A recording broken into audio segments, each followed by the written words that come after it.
ഹരേ കൃഷ്ണ. എല്ലാവർക്കും നിർമ്മാല്യത്തിലേക്ക് സ്വാഗതം. ഇന്ന് ഉണ്ണിക്കണ്ണന്റെ ഉച്ചപൂജ അലങ്കാരം എന്താണെന്നറിയോ? ശ്രീലകത്ത് ഉണ്ണിക്കണ്ണൻ മുരളീധരനായിട്ടാണ്. കുഞ്ഞുണ്ണിയാണ് കേട്ടോ. രണ്ട് കാലുകളും പിണച്ചു വലിച്ചാണ് നിൽക്കുന്നത്. രണ്ട് കുഞ്ഞിക്കാലിലും പൊന്തളകൾ ചാർത്തിയിട്ടുണ്ട്. പട്ടോണം എടുത്തിട്ടുണ്ട്. അരയിൽ നല്ല ഭംഗിയുള്ളൊരു കിങ്ങിണിയാണ് കേട്ടോ കെട്ടിയിട്ടുള്ളത്.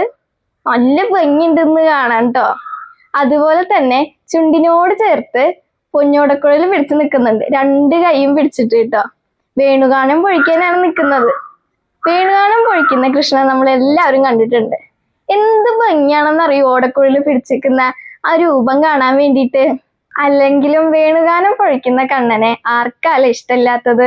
യശോദമ്മയ്ക്ക് ഇഷ്ടായിരുന്നില്ലേ? ഗോപികാമാർക്കും ഗോപന്മാർക്കും പൈക്കൾക്കും ഇഷ്ടായിരുന്നു. ഇതേപോലെ ഇന്ന് ഒരുപാട് ഇഷ്ടമുള്ള ഒരു രൂപത്തിലാണ് ശ്രീലകത്ത് ഉണ്ണിക്കണ്ണൻ ഉള്ളത്. രണ്ട് കാലും പിണച്ച് വെച്ച് നിൽക്കുകയാണ് ഇന്ന് കണ്ണൻ. രണ്ട് കയ്യിലും പൊന്നോടക്കുഴൽ ചുണ്ടോട് ചേർത്ത് വെച്ചിട്ടാണ് നിൽക്കുന്നത് കേട്ടോ. നല്ല ഭംഗിയാണ് കാണാൻ വേണ്ടിയിട്ട്. നമുക്ക് ആ വേണുഗാനം കേൾക്കാൻ തന്നെ തോന്നും അങ്ങനെയുള്ള രൂപം കണ്ടു കഴിഞ്ഞ.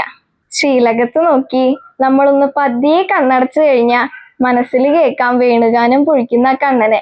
വേണുഗാനം നല്ല സുന്ദരമായി നമുക്ക് നമ്മുടെ മനസ്സിൽ കേൾക്കാൻ കഴിയും. എല്ലാവർക്കും ഗുരുവായൂരപ്പന്റെ അനുഗ്രഹം ഉണ്ടാവട്ടെ. ഹരേ കൃഷ്ണ. ജയ് ശ്രീ രാധേ നാരായണ.